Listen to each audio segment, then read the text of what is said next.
Hey, it's Corey Bulldroff, the Real Estate Guy, doing another monthly market update. This edition of May 2022, we are going to cover what is going on with the market. Is it going to crash? We're going to also talk about how the rates are affecting the market and affordability, and kind of show you what's really going on. I do these to keep you updated with the real stats and facts so you could be informed, educated on what's really going on in the market. So with no further ado, let's get into it.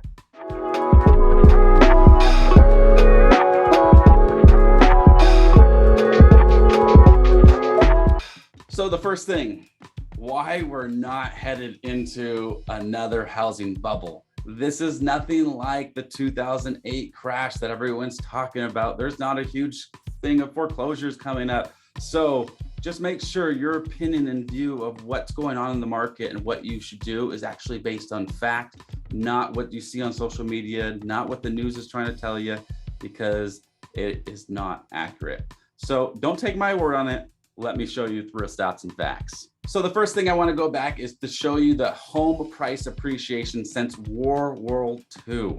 Okay, this goes all the way back to 1945. Once the GI Bill was put into place to help people get housing, housing has steadily been on the rise. It has about a 3.8 to 5.5 appreciation rate, depending on where you are at in the country, year over year.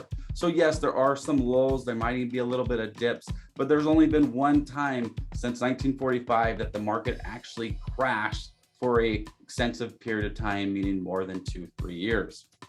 That was the 2006-2007 crash.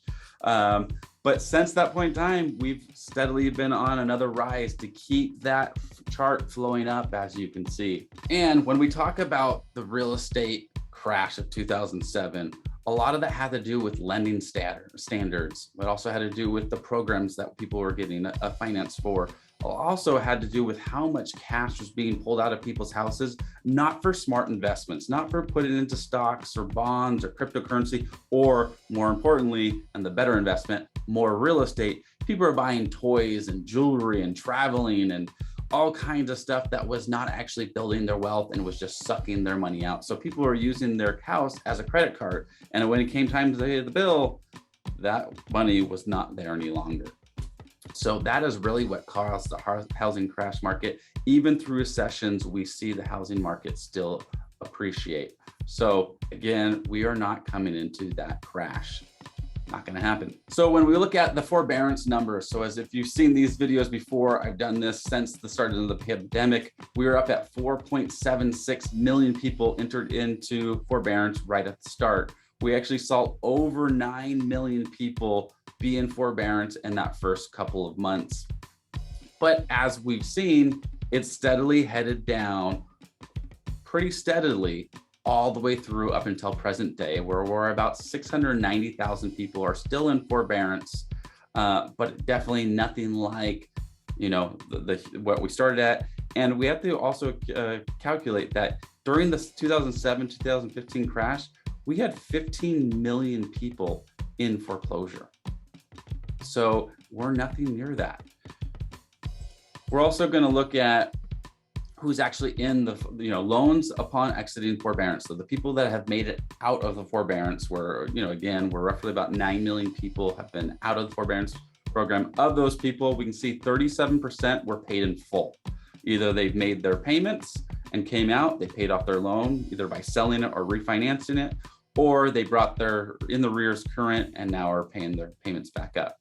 44.6% were able to work out payment plans or actually put their the money that they've owed on the back end of their loan, just either extending it out a couple of years, which isn't really going to help hurt them 30 years down the road. We see about 18.4% were still in trouble, but we want to say is 1.3% of them actually either went in short sale or in deed of foreclosure. So they've made their they've signed their notes away. There's about 17.1%, which is the 690,000 people that are still in forbearance. But even if all of them went on the market all at one time, all it would do was cause more houses to be sold and the buyer demand to shift. So we're going to look at the chief economist, Danielle Hell. we have learned from history that prices can fall. The more important question is if it's going to happen right now. That's hard to say. And this is from realtor.com. So let's go into more reasons of why the crash happened. So in lending standards, it's nothing like they were in the beginning of the early 2000s. So we look at product risk, which is basically what the lending programs that are available. So those no documentation, only need a heartbeat, your dog can get a loan. Those were the programs that were available. And then we look at borrower risk. We look at the actual borrowers, asset profiles, what their credit history looks like, what their job history looks like. So as you can see, the standards have definitely tightened up a lot more than they were in the early 2000s, leading to that 2007 crash. And we pretty much tightened them up. A bunch of regulations came into play, and they pretty maintained steadily. And those risky loan programs really haven't come back into the market. We also look at foreclosure activity at an all-time low. So this goes back again to 2005, when we were about 533,000 people were in foreclosure. And an average market, usually we have anywhere from 200,000 to 300,000 people in foreclosure at one point in time. We climbed up in the 2007, we went to 1.3. And in that, period, we were over 9 million people were actually in foreclosure from 2007 to 2015, which is what caused the crash, what caused prices to fall so severely. One, because there are so many distressed properties on the market at one point in time. So it allowed buyers to really be, choosy, but also it was really hard to get financed, and everyone who was in those adjustable rate mortgages. So their rate went from 1.5 or 1 3/4 up to 6%, tripling their payment. And that is ultimately what hurt them and actually put them in foreclosure. So we're nowhere near that. As you can see, we've steadily declined. The 2020, we're actually at a memorandum. But even right now, when it's been lifted, we're still only 78,000 people in foreclosure. So if you do that times 4, we're about 280,000, right into that normal 200,000 to 300,000 people in foreclosure at any one time. We look at the lending standards, they've been tighter since the crash. So obviously in 2003, these are volume of loans in the billions with credit scores under 620. So 2003 to 2007, really 500 credit score, 100% financing was available, okay? We tightened them up, and now it's been pretty steady where there's very few people. It's usually FHA loans, the 580 credit scores, so the 620 credit scores are pretty much the only people that are able to get financing. Unless you're putting 30 to 40 to 50% down, then you can do it with a pretty low credit score.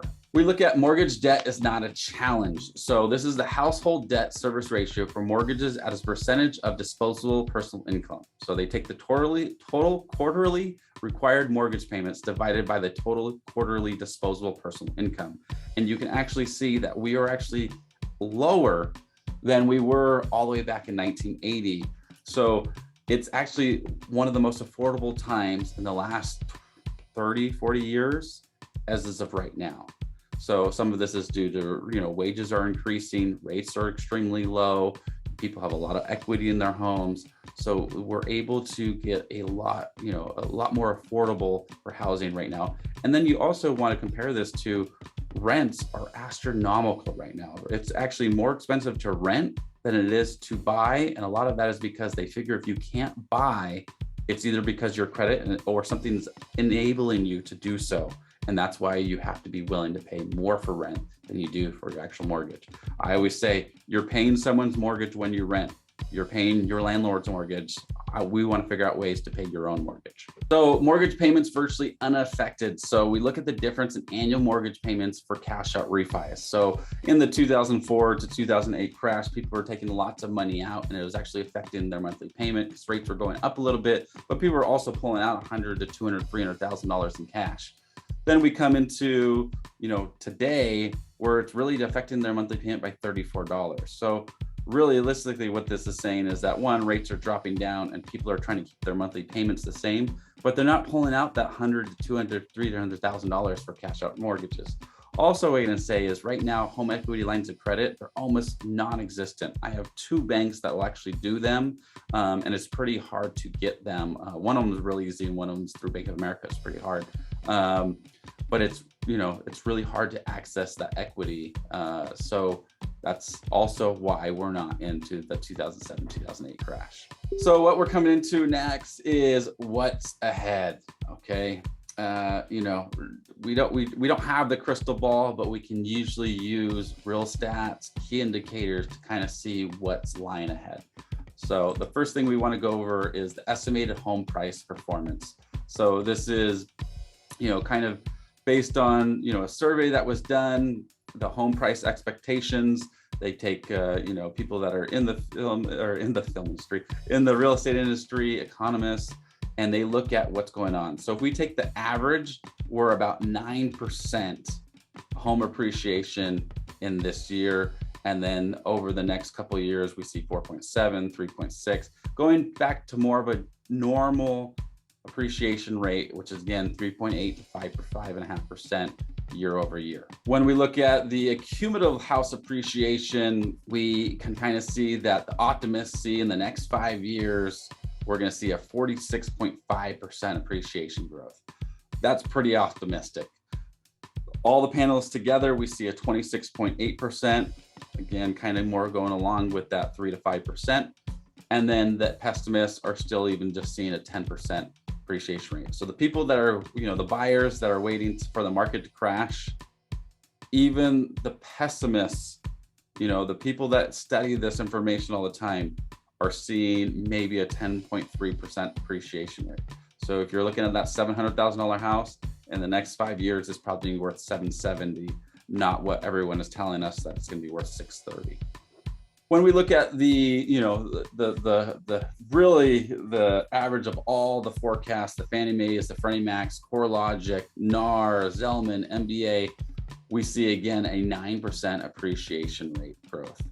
The Fannie Mae's about 10.8% and Freddie Mac's 10.4%. They are one of the biggest secondary mortgage lenders that we have.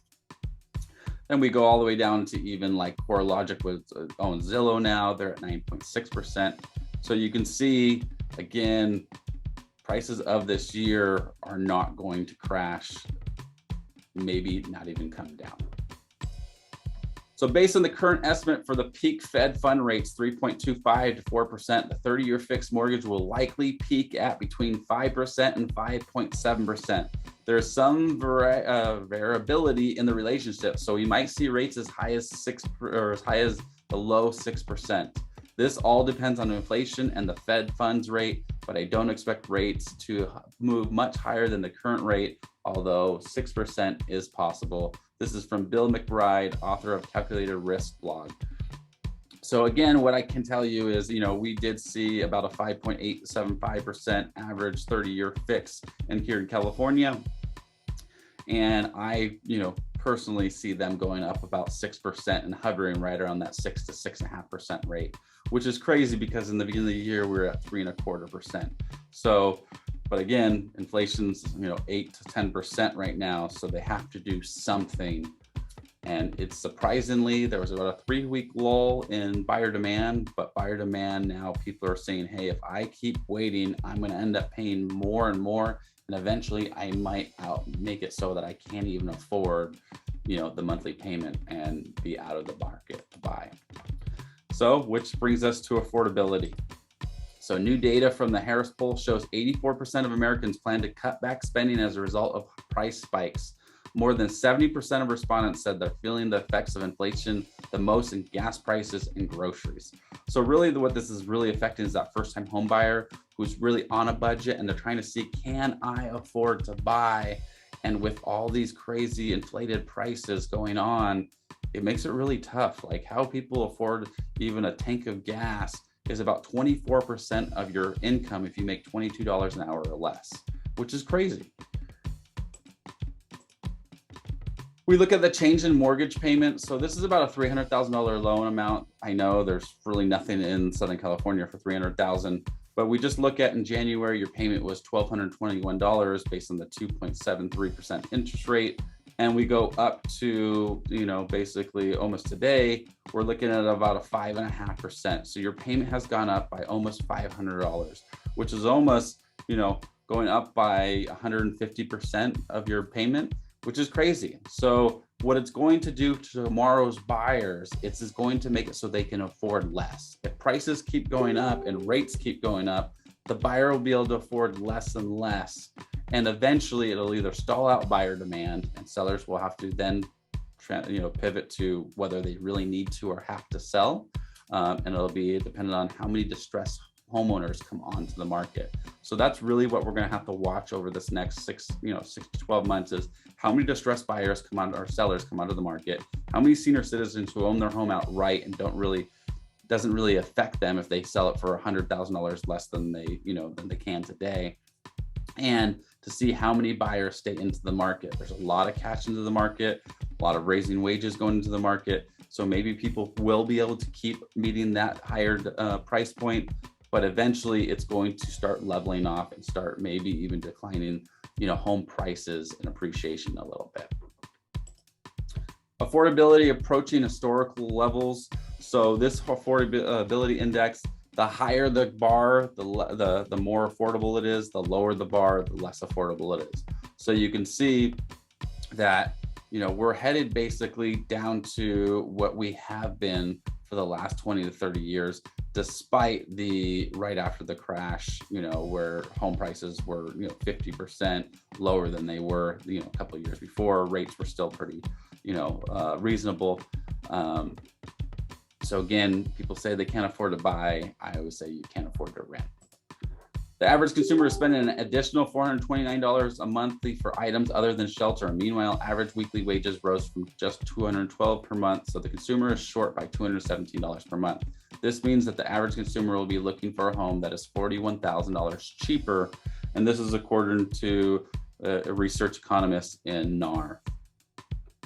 And that also goes to show you their houses prices have to come down, or the buyer is going to have to be willing to accept to go to that lower price point. Do I have relevant market opinion based upon facts? So again, that's why I do these monthly market updates, is so that you guys have the actual real facts and can base your opinions and views on the facts, not just someone's opinion or the hype that they try to sell you on social media and the media. So please look out. I am going to release the seller, buyer and seller guides for June 3rd, 2022. This just helps you prepare for either buying or selling. As always, please keep me in mind. If you ever hear of anyone looking to buy, sell, or invest in real estate, we are now licensed in 9 states, including California. We always provide 5-star service, and I'm always here to help, never pressure. Thank you so much.